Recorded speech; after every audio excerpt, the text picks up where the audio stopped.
Merci en pile.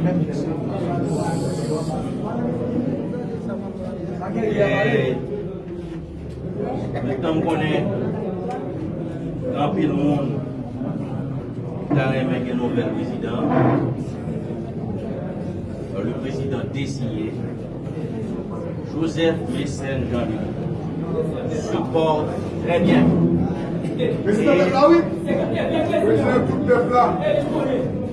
président désigné supporte très bien.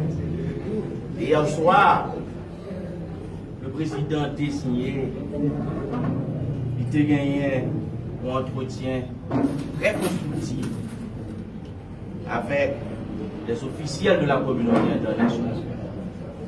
C'est un échange.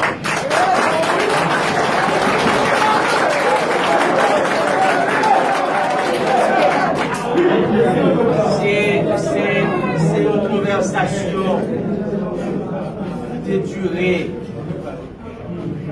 plus d'une heure, entre 9h30 du soir et presque arrivé à 10h30.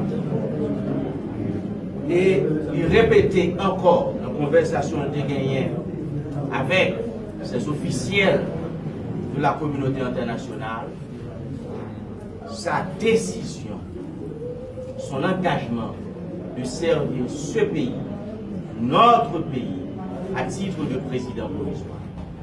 Et il dit la conduite de transition selon la feuille de route paraphée par les différentes forces de l'opposition et de la société civile.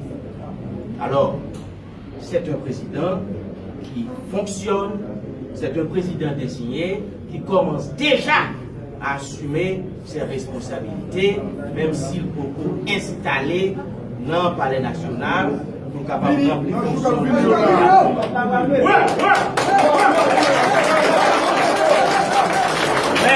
mais il a déjà commencé travail dans ce sens, il est prêt pour continuer à prendre responsabilité.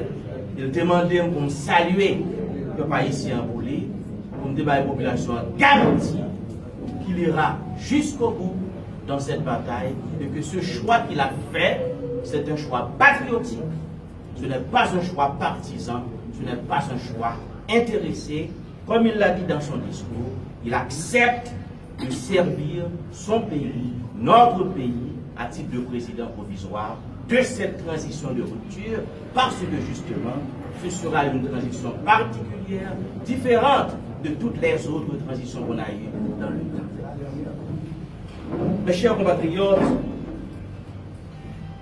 le pays nous a traversé une situation exceptionnellement difficile.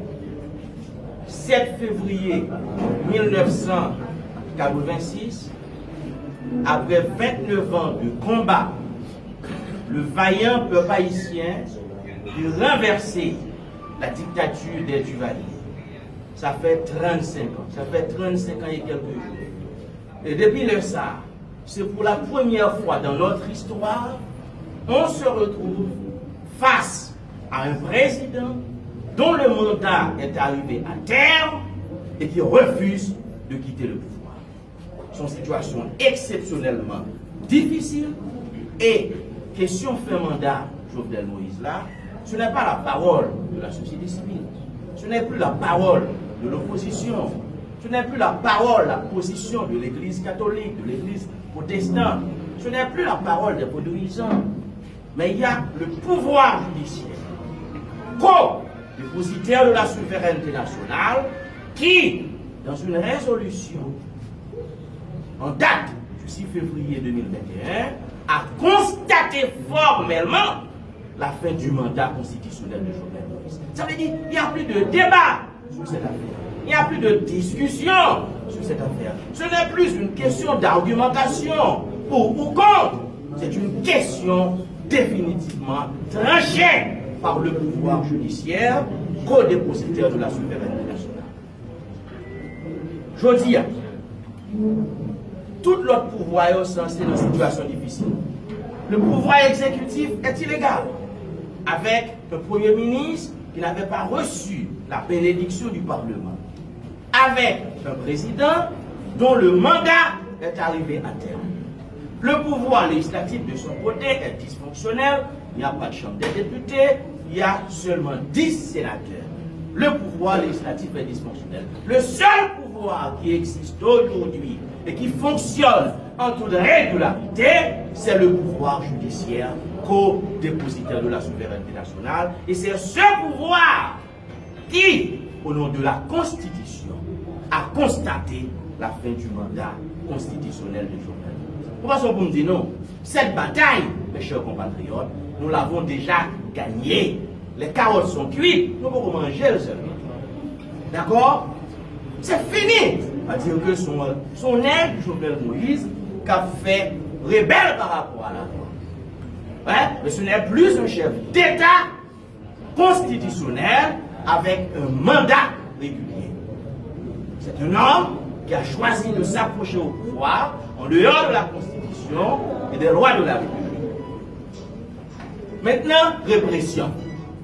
Bon, évidemment, c'est la règle. Lorsqu'on a une situation comme ça, la répression devient l'arme de prédilection de ce pouvoir. Parce que lorsqu'on a un pouvoir qui écrase l'État, qui a disloqué l'État, qui a volé tout le pays, qui a fait massacre la Saline, Bel Air, Cité Soleil, qui a volé le Petro-Caribé, qui a volé le coronavirus, là, eh bien la seule manière d'éviter de comparaître par devant la justice, c'est de garder le pouvoir. Voilà pourquoi ce pouvoir fait de la répression son seul et unique instrument de combat politique. Et le bilan de cette répression est lourd.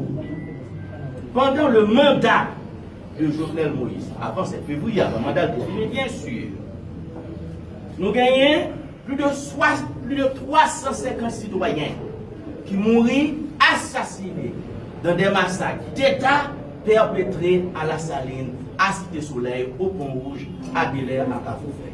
Je reprends. Près de 350 personnes ont été assassinées dans ce pays dans des massacres d'État pendant le mandat de Jovenel Moïse. Deuxième chiffre à retenir. Plus de 400 personnes ont été assassinées au cours de différentes manifestations antigouvernementales réalisées dans ce pays par l'opposition et la société civile. Plus de 450 personnes assassinées dans des manifestations antigouvernementales. Troisième chiffre que vous devez retenir, plus de 1000 personnes ont été arrêtées pour des raisons politiques pendant le mandat de Jovenel Moïse. Ça veut dire avant 7 février, avant le mandat défini. Et dernier chiffre que vous devez retenir en termes de bilan de cette répression, il y a plus de 100 personnes aujourd'hui qui se retrouvent derrière les barreaux de la République pour des raisons politiques. Nous avons plus de 100 prisonniers politiques qui croupissent dans les prisons de Jovenel Moïse. Voilà le bilan de la répression. Parmi lesquels, il y a le juge Ivikel d'Abrésil, juge à la cour de cassation. Il a arrêté la avec 22 autres monde. Il a dit pour complot contre la sûreté intérieure de l'État. Mais écoutez, qui ça nous est? Il a présenté nous des mondes avec chemise de nuit, des mondes avec caleçon, moi on pâte dentifrice, moi on brosse à dents, moi on 2 pistolets rouillés, moi on 3 chemisettes, moi on 3 bouteilles d'hier, et puis on me dit qu'il y a eu complot contre la sûreté intérieure de l'État. Mes chers amis, c'est une véritable plaisanterie.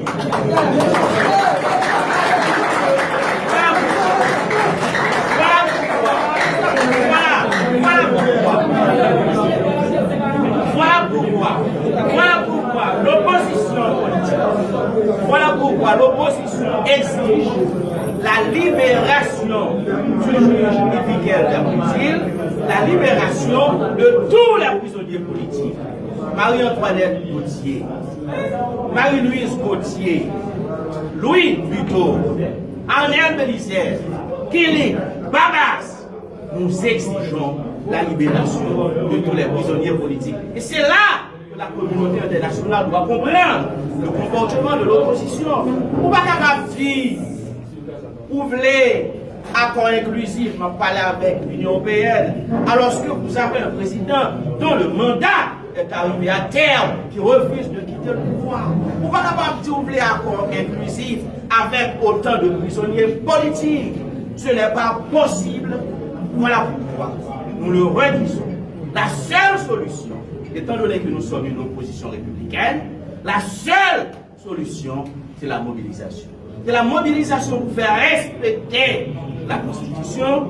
C'est la mobilisation pour pouvoir installer le plus vite possible le juge Joseph Mécène Jean-Louis, que nous avons choisi pour diriger cette transition. C'est la mobilisation pour casser ce système d'exclusion mis en place dans ce pays depuis le 17 octobre 1806, date de l'assassinat de la Breuve.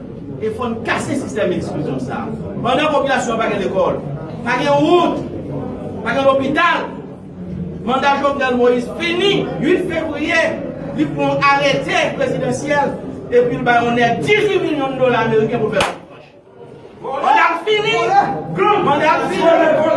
Il n'est pas président encore. Il n'est pas président encore. Il n'y a pas de route, il n'y a pas d'école, il n'y a pas d'hôpital, il n'y a pas de rien.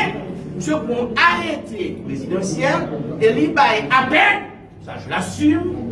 C'est moi qui l'assume. Il va appel 18 millions de dollars américains pour le faire zone franche. Mais définitivement, et la pauvre nègre dont les pères sont en Afrique. Ils n'ont rien définitivement dans ce pays. Ce n'est pas normal. Alors, il faut continuer la mobilisation. Notre ami Célestin va vous parler de cette mobilisation. Et déjà, nous condamnons la répression utilisée par la police aujourd'hui pour disperser la manifestation des étudiants.